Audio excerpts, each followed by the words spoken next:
Okay. Finally to Gareth, please. Thank you very much, Chair. Chancellor, I want to talk about business investment. You set out in the spring statement that this is a priority for you, that you're going to set out to engage with businesses to figure out what the best thing you can do to help spur business investment. We have had a global pandemic. We've had a war in mainland Europe and an inflationary shock driven by energy prices. This all hits business confidence, which hits business investment. So 2 questions, I guess. How much can you actually do, given these external factors, on business investment? And how can you restore business confidence in this kind of environment? Perfect. Thank you, Gareth. And I'll try and be brief because I'm going to quite running on a bit. But so look, business investment has been a long-standing issue for the UK economy. OECD average is about 14% of GDP. Ours is more like 10 or 11, and that has been the case for a long time. If you look at our productivity difference with countries like France and Germany, a lower amount of capital investment accounts for about half of that difference. So it's a pretty significant explanatory factor for some of our productivity shortfalls vis-a-vis those countries. This is not a government investment problem. Government investment is now at high levels, sustained high levels. Private investment dwarfs government investment as well. So it's private investment where we have the issue. Now, what many businesses have made the point is that whilst we have low headline rates of corporation tax, we treat the capital investment much less generously through the tax system than other countries. And in the tax plan that we set out, we outlined a range of different options that we can use to address that and improve the generosity of our tax system with regard to business investment. And we'll work with businesses over the summer to figure out which of those is the right way to do that and announce those proposals in the autumn for implementation in spring next year at the time that the super deduction ends. I think that's been the single biggest request from business, has been to do that because they recognise that that can be valuable and that we are behind most of our competitors in the generosity of our current system. Although the OBR have come out in their recent statement basically saying that the pandemic has been less impactful on a firm's ability to invest than they expected a year ago. Why is that? Yes, I think, because thankfully we've managed to do a good job of keeping the economy going through it, and that's meant that it was less impacted, combined with the fact, and you've seen firms actually build up enormous amounts of excess savings, over £100 billion, but it's probably gone up since then. I don't know what the new number is, but it will probably be higher than that. And the super deduction has also helped. Not as much as what one might have originally thought, because Omicron has come along and extra resurgence, but it does seem to have made a difference in firm intentions. And that's exactly the type of evidence and analysis that we'll want to do over the coming months to figure out what the right solution is on a more permanent basis. And we'll look at what's been happening, what we think will make the most difference going forward.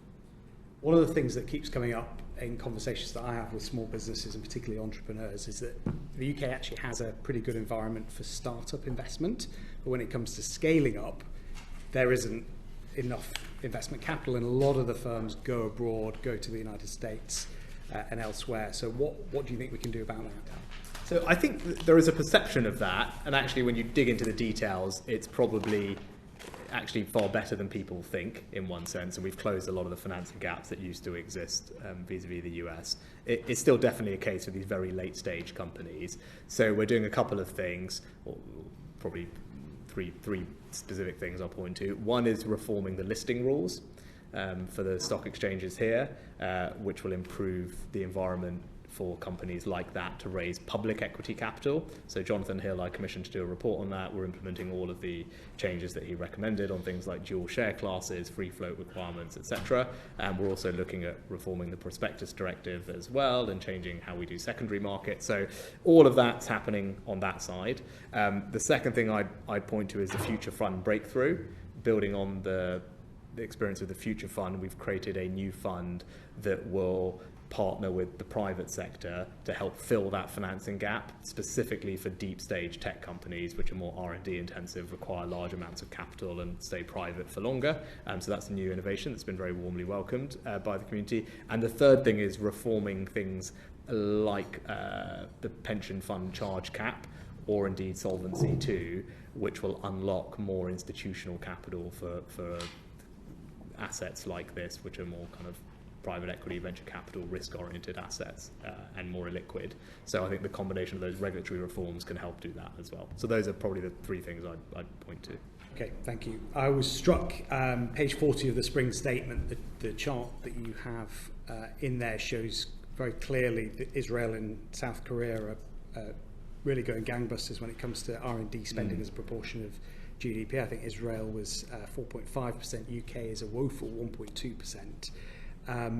One thing that we don't have in common with a lot of countries that are experiencing strong business investment is we actually have one of the most generous R&D tax credits in the world, but one of the lowest R&D investment levels. So is that something you're looking at? Yeah. Who do you consider best in class when it comes to international comparisons? Yeah, no, that's a very, very good observation. So I think innovation accounts for pretty much all of our productivity gap with the US. If you think about multi-factor productivity, and historically has been the largest source of our growth, accounting for about half, but it has tailed off since the crisis. So we need to reinvigorate it. Again, government is not the problem. We're increasing public R&D investment over the course of this Parliament significantly to kind of leading levels, well above the OECD average. But where we really fall behind is on business investment in R&D, as you pointed out, and that is where we are less than half the OECD average today, business self-financed R&D investment. And that is in spite of